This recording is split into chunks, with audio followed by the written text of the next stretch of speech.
नाजरीन, आपको अहम खबर से आगाह करते चले कि गुज़श्ता रोज गुलशन हदीद में कोरोना कैंप लगाई गई थी शहीद बेनज़ीर डिस्पेंसरी में, जहां पर 200 से ज्यादा अफराद की स्क्रीनिंग की गई थी। उस हवाले से हमने आज फिर आगा तारुक पठान से रब्ता किया है कि क्या नताइज आए हैं उन 200 अफराद की जो स्क्रीनिंग की गई थी। जी आगा तारुक पठान, हमें तफसीलात से आगाह कीजिएगा। बड़ी मेहरबानी, आपने सवाल मुझसे पूछा। मैं वर्ल्ड न्यूज़ उर्दू सर्विस का बहुत शुक्रगुजार हूँ। आप हमारे साथ इस कोरोना वायरस की जंग में साथ आपने हमारा साथ बहुत अच्छा दिया है।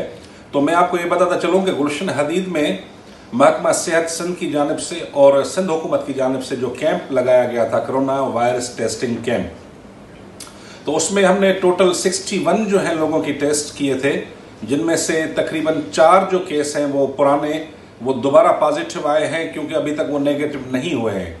और जबकि हमने जो दूसरे केसेस किए थे उनमें से तकरीबन गुलशन हदीद के 5 नए केस और शामिल हैं, जबकि एक केस सचल गोट का था और एक मजीद कॉलोनी का केस था। तो मजमूई तौर पर 11 केस जो है वो पॉजिटिव आए हैं, जबकि 50 के करीब केस जो थे वो नेगेटिव आए हैं।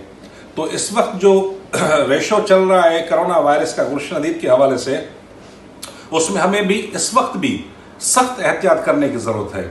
अगर हमने एहतियात नहीं किया तो ये तादाद और बढ़ सकती है। मैं आपको ये भी बताता चलूँ कि गुलाम शबीर जंडान की फैमिली में से जिन 4 लोगों के टेस्ट नेगेटिव कल वाली पोस्ट में आए थे, उनकी दोबारा टेस्ट करवाए गए हैं आज के दिन में, क्योंकि हमें वो होता है एक महकमा सेहत की जानिब से कि जो पॉजिटिव केस हों आगे चल के नेगेटिव आते हैं तो उनको 24 घंटे में दोबारा टेस्ट करना पड़ता है।